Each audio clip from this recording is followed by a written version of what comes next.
na taarifa yetu imejielekeza katika kazi kubwa ambazo tunaziona kama zimekuwa za mafanikio kwa kipindi hicho. Na tunaanza kusema kwamba TAKUKURU mkoa wa Kigoma yaokoa na kudhibiti zaidi ya shilingi milioni 106. Ndugu waandishi wa habari, katika kipindi cha Aprili 2020 hadi Juni 2020, taasisi ya kuzuia na kupambana na rushwa TAKUKURU mkoa wa Kigoma iliendelea na utekelezaji wa majukumu yake ya kuzuia na kupambana na rushwa kulingana na sheria ya kuzuia na kupambana na rushwa namba 11 ya mwaka 2007.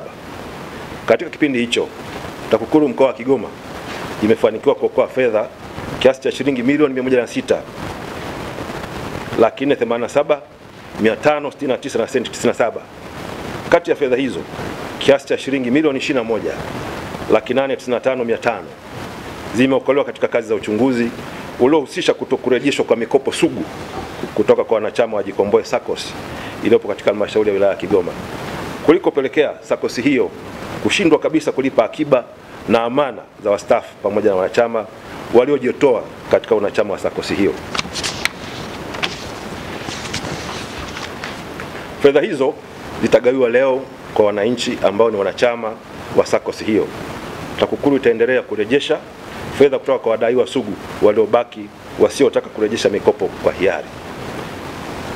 Ndugu waandishi wa habari, TAKUKURU mkoa wa Kigoma katika kipindi cha Aprili 2020 hadi Juni 2020 imeendelea kufanya ufuatiliaji wa miradi ya maendeleo katika halmashauri zote za mkoa wa Kigoma ili kuhakikisha kwamba inatekelezwa kwa kiwango na kwa wakati, na pia kuhakikisha kwamba thamani ya fedha inapatikana.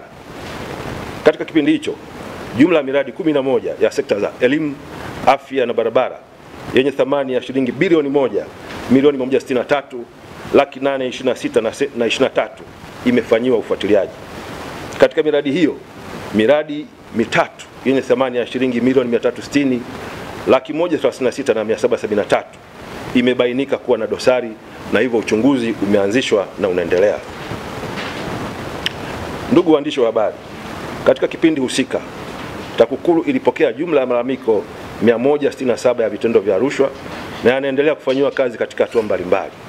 Idara ambazo zimelalamikiwa zaidi ni pamoja na mamlaka za serikali za mitaa kwa maana ya watendaji wa kata, watendaji wa vijiji na watendaji wa mitaa.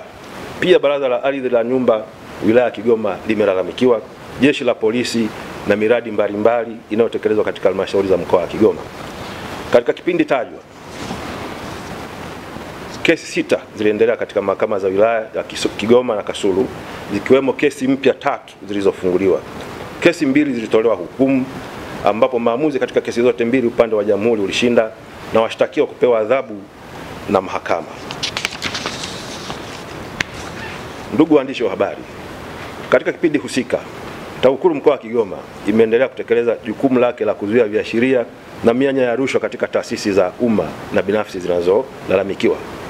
TAKUKURU imefanya ufuatiliaji wa maazimio ya kuziba mianya ya rushwa katika ukusanyaji wa mapato ya halmashauri, ambapo mapungufu mbalimbali yalibainika, ikiwa ni pamoja na kutokufanyika mikutano ya kisheria ya vijiji, usimamizi dhaifu kwa kusanya mapato na ubadhirifu wa fedha. Aidha, katika halmashauri ya wilaya ya Kakonko, ufuatiliaji uliofanyika umebainika kuongezeka kwa ukusanyaji wa mapato kutoka wastani wa shilingi milioni 25,569,201 na senti 73 mwezi Januari 2020 kabla ya TAKUKURU kuanza ufuatiliaji hadi kufikia shilingi milioni 57,060,408 na senti 54 mwezi Mei 2020 baada ya ufuatiliaji kuanza kufanyika. Kiasi hiki cha mapato hakijawahi kukusanywa na halmashauri ya Kakonko tangu kuanzishwa kwake.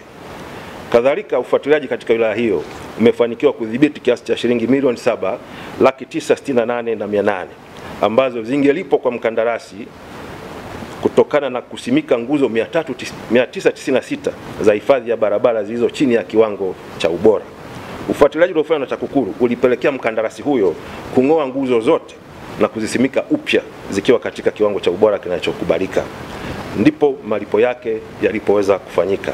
Haya ni baadhi tu ya mafanikio chanya ya ufuatiliaji unaofanywa na TAKUKURU. Katika kipindi hiki cha Julai 2020 hadi Septemba 2020, TAKUKURU itaratibu vikao vya wadau ili kujadili utatuzi wa changamoto mapungufu yaliyobainika.